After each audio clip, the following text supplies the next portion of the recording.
Pienso en que todo se torna imposible cuando se evidencia en mi debilidad. Cuando viene el cansancio, se me agota la paciencia. Sé muy bien que si te llamo, te escucharás. Con tu gracia me darás consolación. Por eso vengo a presentarte mi clamor. Espíritu Santo, oye mi canto, dame el consuelo y levántame del suelo. Espíritu Santo, sin ti no puedo, socórreme que hoy me quiero levantar. Padre, te damos gracias en esta hora. Entendemos quién es el Consolador, Señor, que ha sido enviado para sostenernos. Hoy venimos después de una semana para muchos de nosotros muy difícil, Señor, muy cansada, muy agotadora, muy llena, Señor, de penares, Señor, de tristezas y necesidades. Por eso te decimos, Señor, que si clamamos a ti, sabemos que nos vas a ayudar, Señor. Bendito sea hoy tu nombre, Señor. Cuando pienso en que todo se torne imposible, cuando se evidencia en mi debilidad, cuando viene el cansancio, se me agota la paciencia. Sé muy bien que si te llamo, escucharás. Con tu gracia me darás consolación. Por eso vengo a presentarte mi clamor. Espíritu Santo, oye mi canto, dame el consuelo y levántame del suelo. Espíritu Santo, sin ti no puedo, socórreme que hoy me quiero levantar.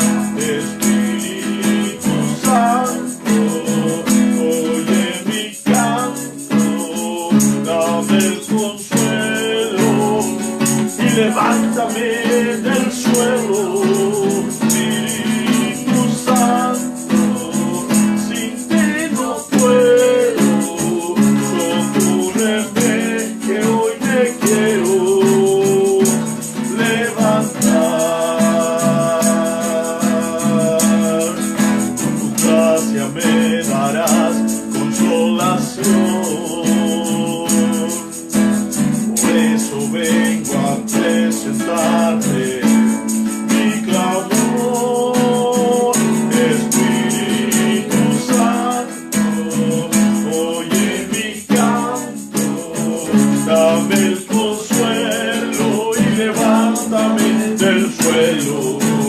Espíritu Santo, sin ti no puedo, socórreme que hoy me quiero levantar. Espíritu Santo, oye mi canto, dame el consuelo y levántame del suelo. Espíritu Santo, sin ti no puedo, socórreme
levanta al caído, Padre. Hoy es tarde de que tú levantes al caído, el que nos escuche. Aún, Señor, desde que estamos haciendo esta transmisión y pasa gente por afuera de nuestro domicilio y se encuentra caída, levántala. Hoy, Espíritu Santo, hoy levanta al caído, hoy socórrenos, hoy nos queremos levantar.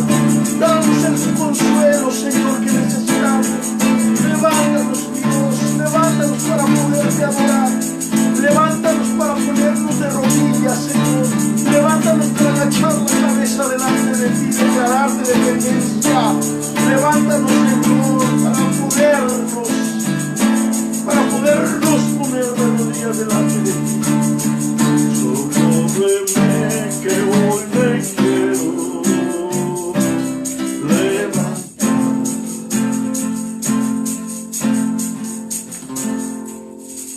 Gracias, Dios, en el nombre de Jesús.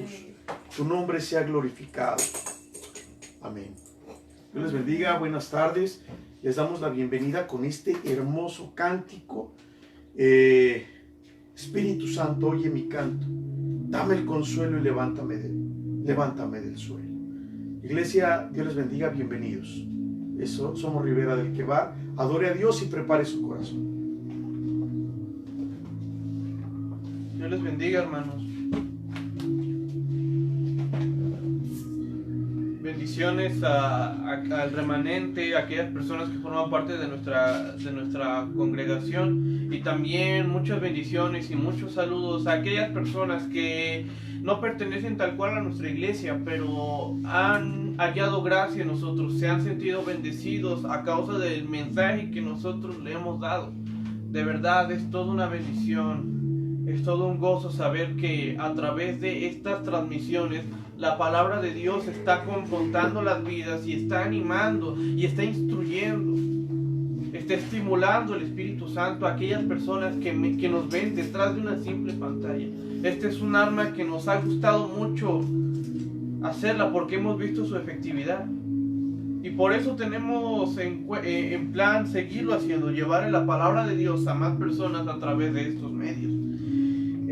Quisiera compartirles, hermano, una palabra bastante breve, pero yo creo que esta es una de las que necesitamos más últimamente. En esta tarde, hermano, yo te quiero hablar acerca de la escuela de Dios.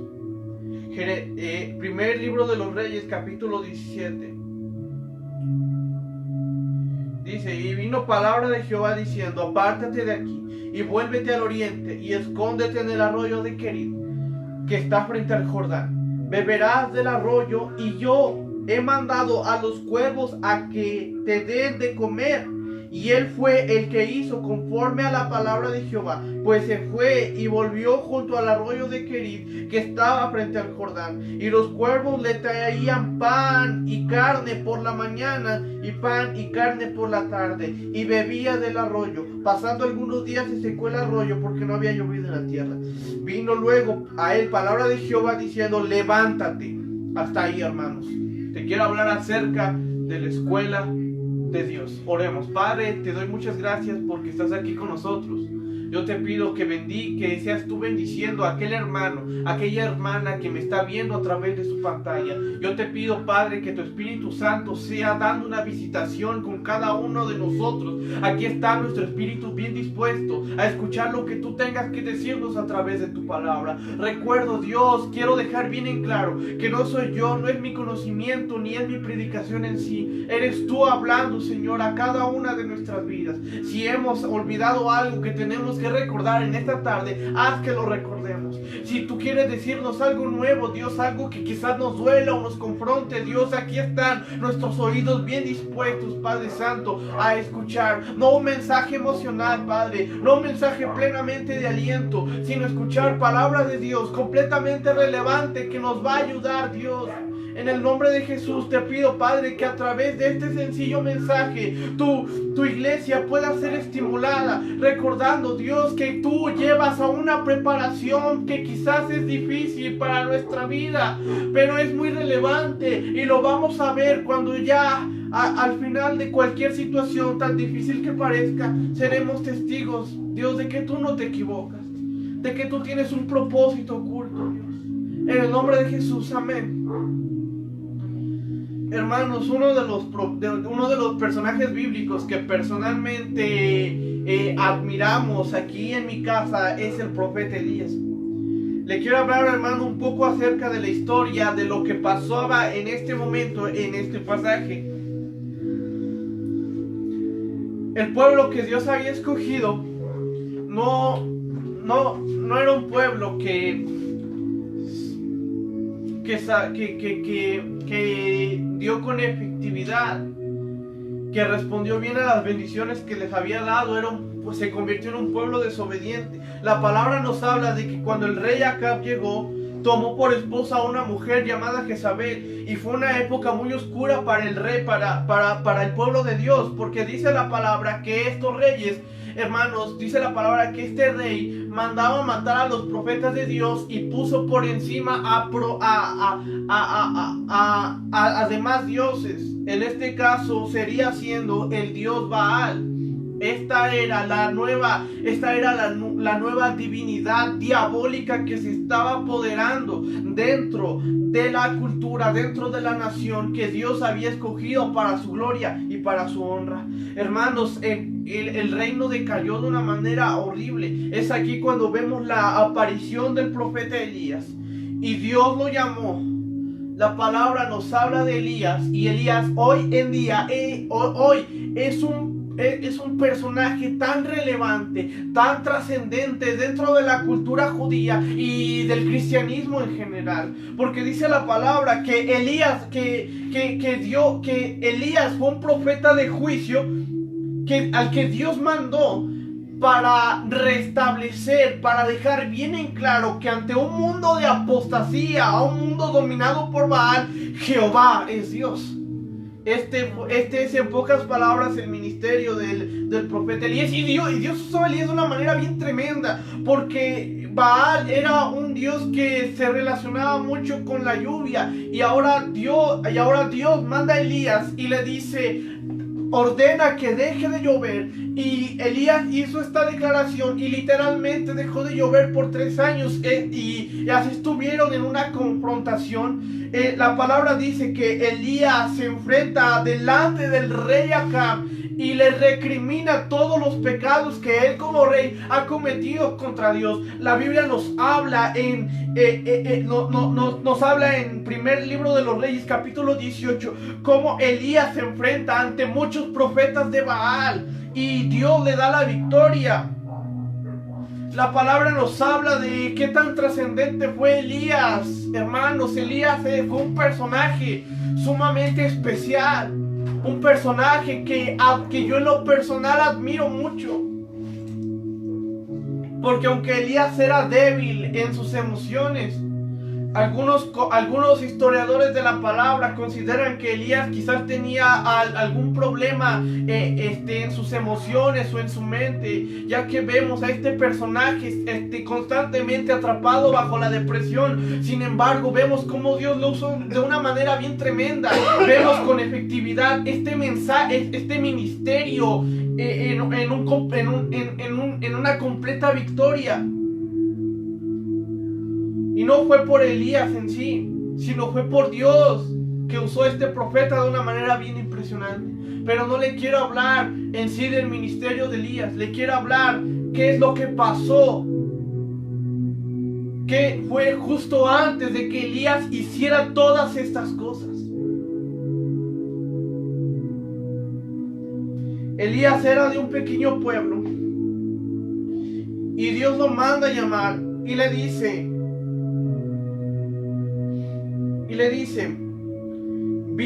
vive Jehová Dios de Israel, en cuya presencia estoy.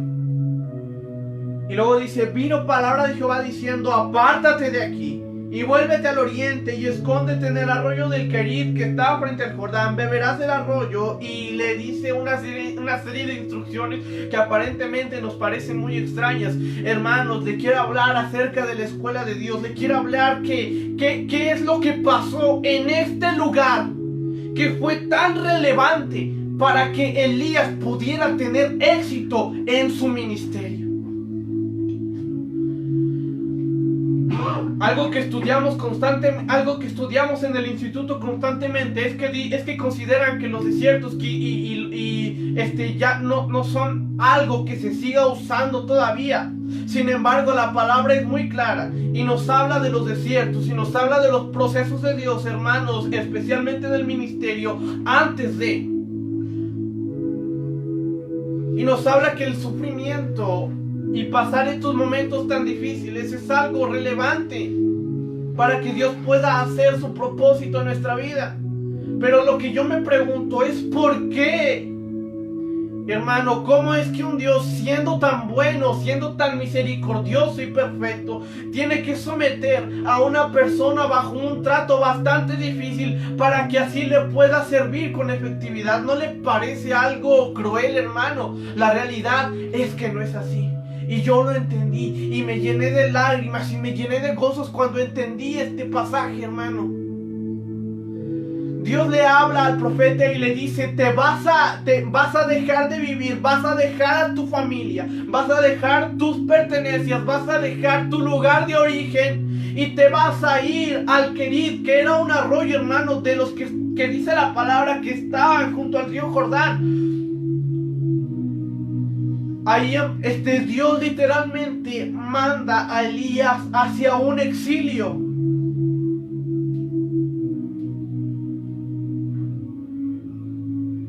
Yo imagino que es complicado, hermano, tener que dejar tantas comodidades para estar a solas con Dios. Me pregunto por qué es necesario. En un momento vamos a ver eso. Después dice la palabra, e irás con los cuervos y los cuervos te alimentarán. Hermano, teniendo ya una vida establecida, con tierra, con familia, con pertenencias, con comida, ¿por qué Dios mandaría al profeta a que lo pierda todo? A que tenga que vivir al día. Hermano, si nosotros como cristianos queremos cumplir con efectividad la voluntad de Dios, el propósito que Dios tiene para nuestra vida, es necesario que en medio de esa nada, en medio de esa oscuridad en la que a veces nos encontramos, la luz de Dios pueda resplandecer en nuestra vida de una manera bien fuerte. La luz de Dios resplandece e impacta nuestra vida, no cuando todo está bien, no cuando hay prosperidad, ni cuando hay comodidad. El respaldo de Dios es más notable y llega con más efectividad a nuestro corazón, impacta de una manera más fuerte en nuestra vida cuando no tenemos nada. Es ahí cuando aprendemos a valorar nuestra relación con Dios. Es ahí, hermano, porque cuando no tenemos a nadie, cuando no tenemos amigos ni familia, es ahí cuando sentimos más cálido el abrazo de Dios respaldando nuestro día a día, hermano. Y la palabra nos dice que los cuervos alimentaban al profeta Elías. Aquí yo me pregunto por qué. Yo primero le pregunté al pasaje, ¿por qué cuervos? Hermanos, los cuervos según la ley eran un animal impuro. El profeta, nosotros no lo entendemos porque no entendemos esa cultura, pero en aquel tiempo los cuervos eran considerados un animal inmundo.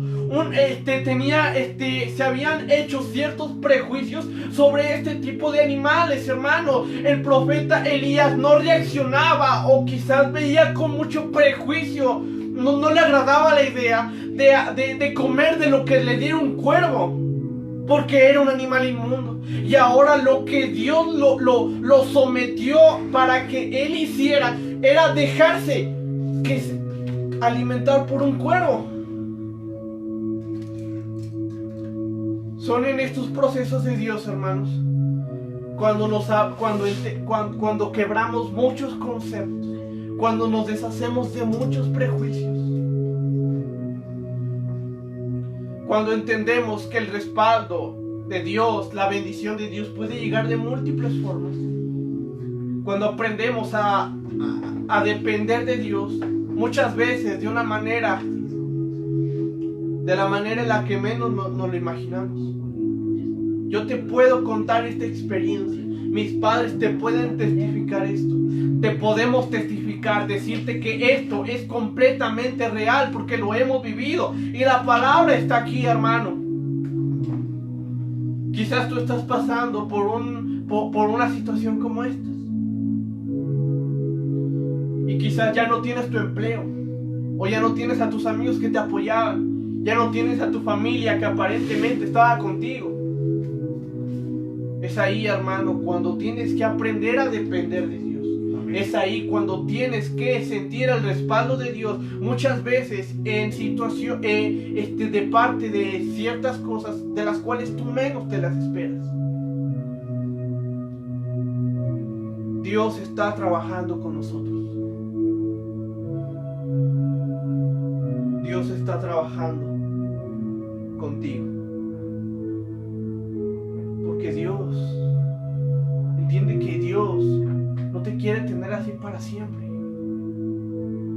La palabra nos habla de los desiertos, pero bíblicamente esto es un lugar de preparación en el que Dios forja.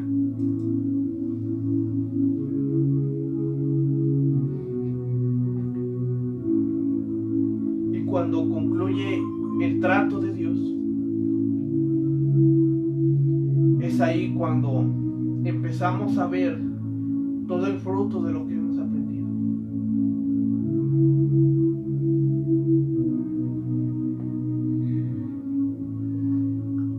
Por eso es tan relevante que Elías, antes de desempeñar su ministerio, fuera al Querit, porque Dios lo estaba preparando.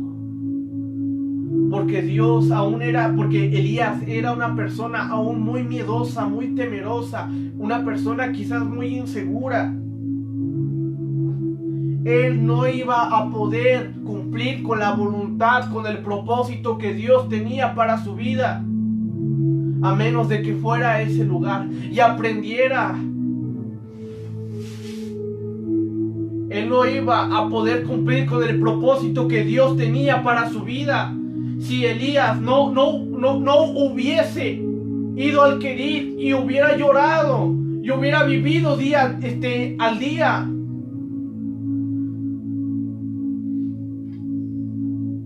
Es en la profunda intimidad con el Señor cuando nosotros aprendemos que el Señor lo es todo antes que cualquier cosa que pueda venir por añadidura. Pero muchas veces no lo entendemos, entonces nos quejamos contra Dios y le decimos: Padre, yo ya te dije que te quiero servir, que te quiero bendecir. Entonces, ¿por qué haces que pase por estas situaciones? Entiende, hermano, que antes de llegar a cualquier tierra prometida, primero hay que pasar por un desierto. Amén, así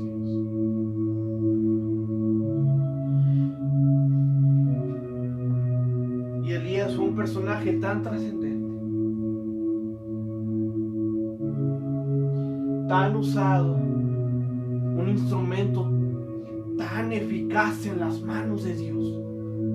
Pero todo a causa de que Elías tuvo que prepararse en el Querit. Palabra que significa separar, quebrar. Hermano, Dios nos tiene que quebrar a veces para que entendamos que debemos depender de Dios, que tenemos que tener a Dios en primer lugar, por encima de todas las cosas. Dios nos tiene que quebrar para que en ese lugar, en esta situación tan complicada, entendamos que tenemos que actuar con humildad, para que entendamos que tenemos que ser pacientes, para que entendamos que debemos deshacernos de prejuicios, de religión, de dudas, hermano, para que en esa soledad aprendamos a sentir ese calor y esa paz que sobrepasa todo entendimiento, paz que no sentimos genuinamente porque estamos sintiendo una paz meramente emocional, porque tenemos amigos o dinero o estabilidad o la familia bien. Hermano, la paz que sobrepasa todo entendimiento no viene de parte de cosas externas de este mundo. La paz que sobrepasa todo entendimiento viene del Espíritu Santo. Entonces, hermano, ¿cómo va a entender? ¿Cómo vamos a entender? ¿Cómo vamos a distinguir esa paz? ¿Cómo la vamos a experimentar con efectividad si no tenemos nada que nos distraiga? Pero ahora quiero llevarle a a consejos que algo que decía el apóstol Pablo de una manera bien parecida, hermano, y con esto quiero cerrar. El apóstol Pablo hablaba del proceso que pasó el reino de Israel cuando salieron de Egipto en camino a la tierra prometida. Muchos le dan mucha énfasis, excesiva énfasis a los desiertos. Incluso he escuchado predicadores que dicen: vive tu propio desierto. La vida es un desierto.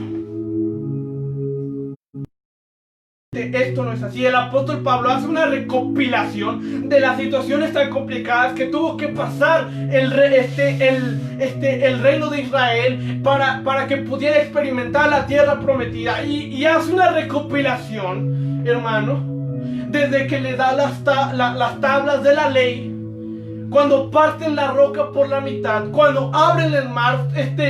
El apóstol narró todos los sucesos trascendentes que pasó el reino de Israel, pero lo que nos confronta aquí es que, como mencionando todas estas cosas, no menciona el desierto.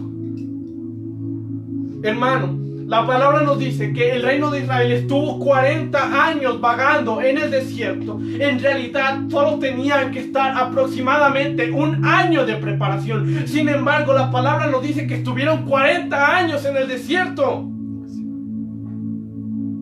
¿Por qué? Hermano, Dios no nos va a sacar del desierto. Dios no nos va a llevar a la tierra prometida hasta que aprendamos a ser humildes. Hasta que aprendamos lo que al pueblo de Israel le costó mucho tiempo aprender. El pueblo de Israel aún tenía que prepararse, pero ellos seguían pecando, ellos seguían dudando de Dios, ellos seguían alejados de su presencia. Es por eso, y Dios quería que ellos entendieran, que ellos se prepararan con efectividad, pero el pueblo de Israel no hacía caso. Así que el proceso, el desierto, se alargaba y se alargaba.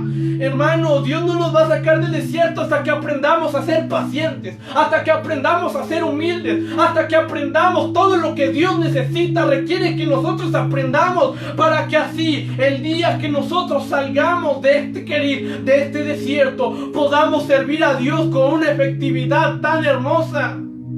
Y esto me dolió, hermano, yo se lo cuento así como así, pero realmente fueron lágrimas y mucho tiempo de ayuno y mucho tiempo de oración. Hermano, yo no presumo, porque de las personas que han fallado en su proceso, yo soy de las que se pone en primer lugar. Por eso yo hoy quiero orar junto contigo para decir: Dios, no importa lo que tenga que aprender en esta cuarentena, en este tiempo, en este año, quiero que tú me prepares para que el día de mañana te pueda servir de todo corazón, con toda mi alma, con todo mi cuerpo. El sacrificio de Jesús fue para nuestra vida eterna. Nuestro sacrificio es para servir al Señor. Hay que servir al Señor, hermano, pero hay que aprender a hacerlo bien. Así de necesario es el desierto, es el querido. Acompáñame a orar. Señor Jesús, te doy muchas gracias, Padre, por acompañarme en esta predicación. Tú sabes, Dios, que esto no salió de mi boca, sino salió de tu palabra escrita para nosotros. En el nombre de Jesús te pido que bendigas a aquella persona, a este hermano, a esta hermana que me está escuchando en este momento. Yo te pido, Dios, que lo bendigas. Yo no sé, Señor, desconozco completamente la situación por la que él o ella están atravesando, pero de algo sí estoy bien seguro. Yo le creo a tu palabra, y tu palabra dice que tú nos preparas, que tú quieres trabajar con nosotros. Tu palabra dice que tu voluntad es buena, agradable y perfecta, y si nos pasa lo que nos pasa es porque es tu voluntad, y tu voluntad es buena, agradable y perfecta. Ayúdanos a vivir con esto, ayúdanos a disfrutarlo, ayúdanos a aprender lo que debamos de aprender y a desechar lo que esté haciendo falta. Señor Jesús, ayúdanos, Dios, quita de nuestra mente, quita de nuestras prioridades todo lo que viene por añadidura cuando te buscamos. Ahora, Dios, solamente estamos tú y nuestra vida. Haz lo que tengas que hacer con ella. En el nombre de Jesús te damos muchísimas gracias por hablarnos, por estar aquí presente en esta noche. Te damos muchas gracias en el nombre de Jesús. Amén y amén. Hermano, goces, hermano. Aprenda de la palabra del Señor. Que Dios le bendiga.